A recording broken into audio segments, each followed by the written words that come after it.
హనుమాన్ చాలీసా మొదటి 2 పంక్తుల్లోనే హనుమంతుడి గొప్పతనం మొత్తం దాగి ఉందని మీకు తెలుసా? సాధారణంగా మనం రోజు హనుమాన్ చాలీసా చదువుతాం. కానీ మొదటి 2 పంక్తుల్లోనే హనుమంతుడి గొప్పతనం ఉందని మనకు తెలియదు. ఆ 2 పంక్తుల అర్థం తెలుసుకుంటే హనుమంతుడిని మనం ఎందుకు జ్ఞానం, బలం, భక్తికి ప్రతీకగా భావిస్తామో అర్థమవుతుంది. మొదటి పంక్తి జై హనుమాన జ్ఞాన గుణసాగర అనగా హనుమంత నీకు జయం కలుగుగాక. నీవు జ్ఞానానికి, సద్గుణాలకు సముద్రం వంటి వాడివి. హనుమంతుడు కేవలం అపారమైన శారీరక బలం కలిగిన వాడు మాత్రమే కాదు.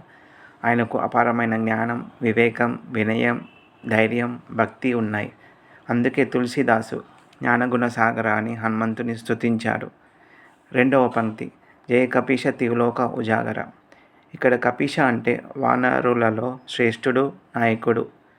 తిహులోక అంటే 3 లోకాలు.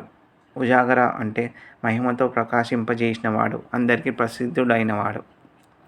అనగా 3 లోకాల్లో తన మహిమను చాటుకున్న మహావీరుడు హనుమంతుడు అని. మొదటి పంక్తి మనకు ఏం చెప్తుందంటే హనుమంతుడు జ్ఞానం మరియు సద్గుణాలకు సముద్రం వంటివాడు. రెండవ పంక్తి ఆయన మహిమ 3 లోకాలకు ప్రసిద్ధి. అందుకే హనుమాన్ చాలీసా ప్రారంభంలోనే జ్ఞానం, గుణం, పరాక్రమం, భక్తి అన్నీ కలిసి హనుమంతుని స్వరూపాన్ని మనకు పరిచయం చేస్తున్నారు.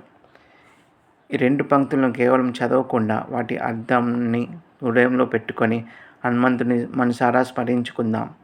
జై హనుమాన్, జై శ్రీరామ్.